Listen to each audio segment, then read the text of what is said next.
Good morning, good afternoon, good evening, Ashley. I'm Abigail here with Kennedy, Jeff, and John. We're going to discuss some of the scenarios that you brought to us last time. So I'll pass it over to Kennedy to discuss your first scenario. Hi, Ashley. Thanks so much for coming in. I will be discussing scenario one with you. And I have looked it over and I've identified two legal issues. And these are whether or not the advertisement you placed in the newspaper was an innovation to treat, and whether or not you could rely on the doctrine of quantum merit for payment from Bill and Marlene. So innovation to treat in and of itself is not an offer. It's simply the individual, the business, or the entity indicating to a potential customer that they are open and willing to do business with them. Your advertisement indicates to the public, the audience of the newspaper, that you are open and ready for their business if they choose to come in to your restaurant on opening day, which was Saturday. The language could be slightly misleading for individuals who don't know the difference between an invitation to treat and an offer. However, there's no specific offer in the advertisement, nor are you promising any particular thing to an individual reading that advertisement.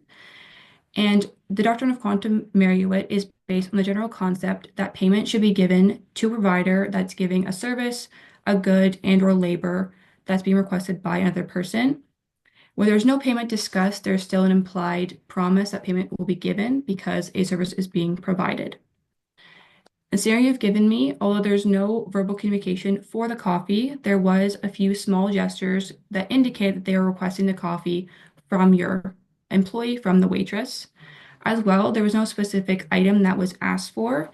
He just referred to your advertisement saying to bring him something that will satisfy his sweet tooth. Again, this still demonstrates a request for your goods and for the services of your employee. So based on both of those, I would answer your main concern. I do believe that you have two valid reasons to ask Bob Marlene to pay for the food they have ordered and received. However, I would advise that reimbursement is more unlikely and it may cause you a lot of undue hardship and be very difficult. So instead, I would suggest just making a few changes, implementing a few changes to avoid and prevent the reoccurrence of the same scenario. And the first and foremost would be to alter future advertisements to include specific detail. This can be the price of the goods directly or just a general indication somewhere on the advertisement that they will cost money. So again, baked goods starting at X amount of money could be directly in the wording or in sizable readable font somewhere on the advertisement, as well as training staff to interact more with customers, getting them to discuss more of what they want and what they're looking for and get a explicit request for something that you can provide. Again, just to know the argument that they didn't like it and they're not paying for it, because I did notice there was a lot of discretion given to your employee to choose on their behalf, and that's just not a productive thing when you're trying to get payment from a customer, as well as having customers pay before being served and or shortly after is a possibility. Although I do understand that the restaurant atmosphere may be a bit challenging to implement that change, but I would definitely consider doing so. If you don't have any questions for me, I will hand you over to Abby, who will talk to you about scenario two. All right. Hello, Ashley. I'm here to talk to you about slow start. So while going over your scenario here, we identified three key issues.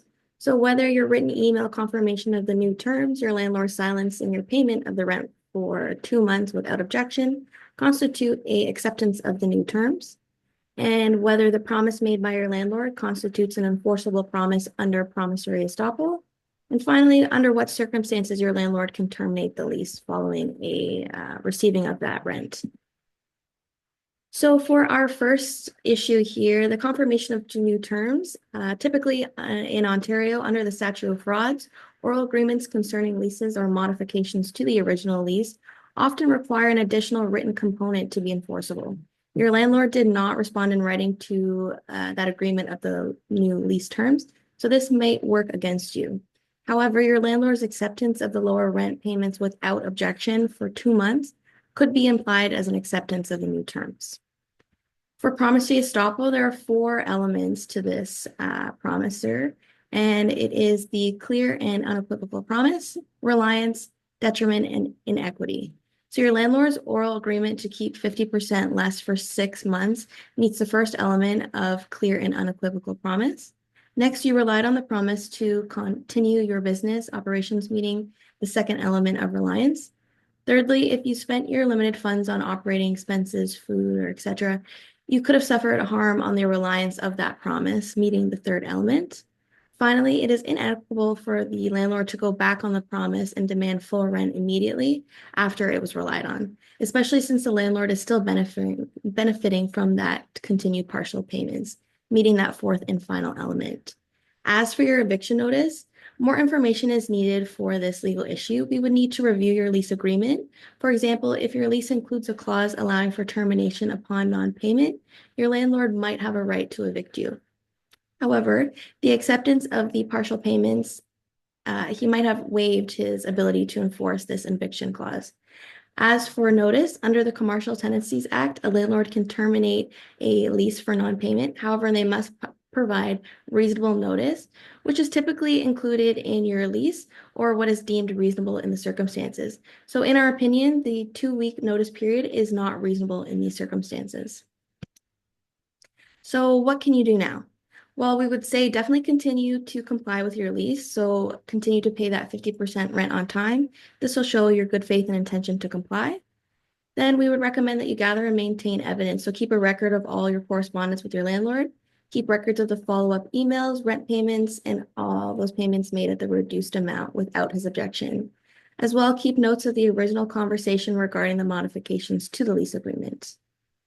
Next, we could open up a dialogue with your landlord. So we could assist you in this process if you do retain us. But we could write a letter to your landlord advising of your intentions to continue with the agreed upon terms and outline his responsibility to uphold the agreement. So additionally, we can write that you are seeking mediation if he declines to uphold his side. Then we could argue in court that your landlord's promise is enforceable under promissory estoppel. As well, we can file for injustice relief if he moves to evict you. This will prevent him from proceeding to do so.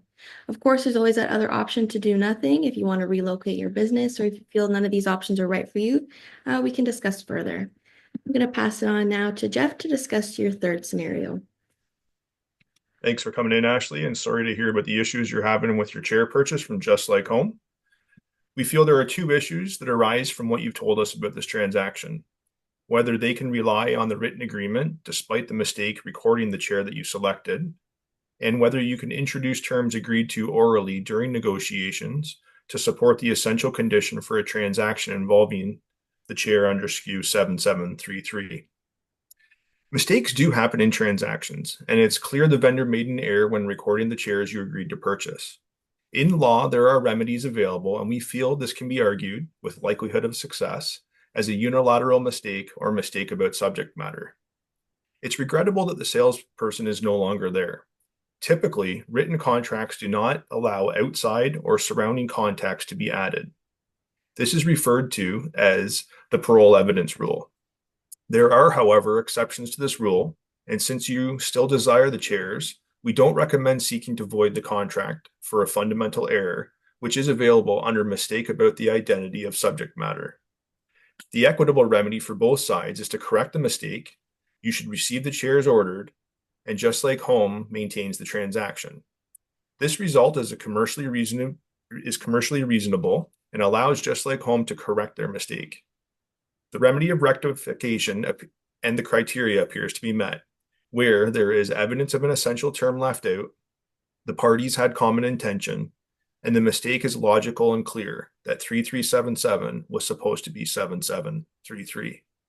You shared the error with them immediately.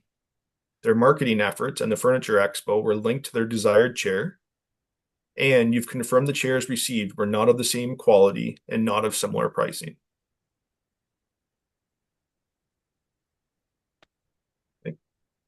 We do believe that you have grounds to challenge their interpretation. We're going to go one more, Abby. And the contract, and we would be happy to work with you on this matter. If you do retain us, we recommend sending a strongly worded letter to their legal department, outlining the strength of your arguments and how they can save the transaction by simply fulfilling the original chair order. If you don't have any questions, I'm going to pass you over to John. Thanks, Jeff. Ashley, I'm going to do your chicken supply scenario. So I've identified three issues here, two legal issues, and then sort of one further issue, how you should move forward. So the first one is whether you're entitled to the retroactive discount of the $20 for the chicken, despite the fact that you've received in excess four or more cases of chicken a week upon reflection. And then whether you have a legal basis to refuse the payment of the $320 invoice that's owed. And then finally, how you should proceed with O'Brien's Food Service moving forward from today. So essentially, if we're in court arguing this, the court would look at, did your application terms and conditions include the price reduction to the $20 if you ordered 4 cases of chicken or more? This is called the parole evidence rule. It's illegal. It's a legal term that, is basically saying the court won't consider anything outside the written agreement that you have in your contract, despite you have an email or some kind of oral agreement. They won't consider that. They would only really look at what you agreed to in the contract itself. So refusing to pay the invoice in an effort to get even or to make up for your losses is probably going to expose you for a breach of contract, exposing you to liability, and also exposing your father to the guarantor to liability as well. So how to move forward? Maybe negotiate a retroactive discount by using Adam's dated email, although the price of chicken may have changed. Keep that in mind. You want to avoid a costly litigation and maybe enter into a different agreement and also attempt to remove your father as guarantor now that you've paid your bills for a year. They may, in good faith, do that. Next slide. Now, to resolve, again, pay the invoice to avoid any legal exposure, fulfill your obligations in the contract because you don't want to get into litigation. The quick math, if you've ordered 4 cases for 52 weeks, equals to about $1,040. That's literally 8 hours of our legal services at $125 an hour, and it's going to cost you far more than 8 hours legal services. So you want to avoid that as best you can. Although we're very friendly, nice people to work with and for, then it's, again, it's a consideration in terms of a small business. Now, using the email from Adam, you might be able to negotiate a new deal and a new price, ideally retroactively at the $20. That would be your best outcome, or maybe your worst outcome, the $20 moving forward from today. You could also consider a mediation, which is, again, an expensive process far exceeding the $1,040 that you're out. Or severing ties with O'Brien's completely and going somewhere else. But as a last resort, you would want to consider, for this amount of money and hassle, legal action. This could protract itself over, a year, 2 years, 3 years. So that's a summary of your issue, and I'll pass it on now back to Jeff. All right, Ashley, we've had an opportunity to consider the situation you're in with respect to the wedding catering agreement with your client, Jill. There appears to be two issues, and it's whether you're entitled to retain the deposit as damages against the lost opportunity you declined to take on, and whether the lack of cancellation clause in the contract will impact your ability to retain the deposit. You advised us that you had to decline a catering opportunity with another client because you had committed to fulfilling this contract. Recognizing Jill could argue this contract falls into a category of frustrated contract, and it was implied that a wedding could be canceled, as many do. In our opinion, this argument is rarely successful, and judges would look to the intention of the words in the agreement. Secondly, because you did not have any damages related to expenses incurred while preparing for the event, it will be difficult to argue that you should retain Jill's deposit to offset against these sunk costs. With Jill meeting the definition of a consumer, a piece of legislation appears to apply to this transaction called the Consumer Protection Act. This requires businesses to include in their written future performance contracts language with respect to cancellation, returns, exchanges, and refunds. There could be an opportunity to save the canceling client by adding 10 or 20% to their $500 deposit. This works out to about $50 or $100. We recognize this does eat into your gross profit. However, it does retain the business and demonstrates goodwill. Failing the client accepting this, our recommendation is to return the deposit to avoid litigation and negative reviews, since your agreement does not include the required cancellation and refund clauses. Our firm can complete a review of your catering contract and make some adjustments to avoid future similar situations. Do you have any questions for us? All right. Thank you so much for joining us, Ashely. If you want to just take some time and think about what we discussed with you today, you can get back to us on how you would like to proceed. Thanks so much. Have a great day.